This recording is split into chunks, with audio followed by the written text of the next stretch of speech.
যদি অন্তরের সুখ চান, দ্যাট মিন্স আপনি অন্তরের মধ্যে সুখ পাচ্ছেন না, তাহলে অবশ্যই আপনার সাধ্য অনুযায়ী মানুষকে হেল্প করুন।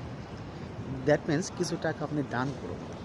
তাহলে আপনি দেখবেন যে আপনার অন্তরের যে প্রশান্তিটা আপনি পাচ্ছেন না, মানে মনের যে সুখটা, তো এই সুখটা আপনি পাবেন তখন যখন আপনি আপনার সাধ্য অনুযায়ী মানুষকে হেল্প করবেন।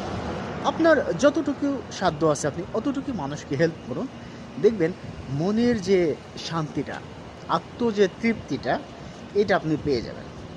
এমন যদি হয় যে আপনার টাকা পয়সা দিয়ে হেল্প করার সামর্থ্য নাই, দ্যাট মিন্স আপনি শারীরিকভাবেও যদি হয়, আপনার যেভাবে সামর্থ্য আছে, সামর্থ্যবান আপনি যেইভাবে, সেইভাবে আপনি মানুষের পাশে দাঁড়ান। মানুষকে হেল্প করার মধ্যে যে একটা আত্মতৃপ্তি আপনি পাবেন, সেটা আসলে পৃথিবীর কোনো কিছুর মধ্যেই আপনি পাবেন না।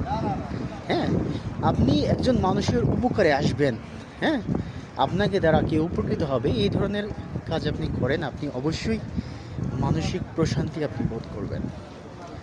এই জন্যই বলবো, মানুষের আত্মার যে তৃপ্তি, আত্মতৃপ্তি চাইলে অবশ্যই মানুষকে হেল্প করতে হবে।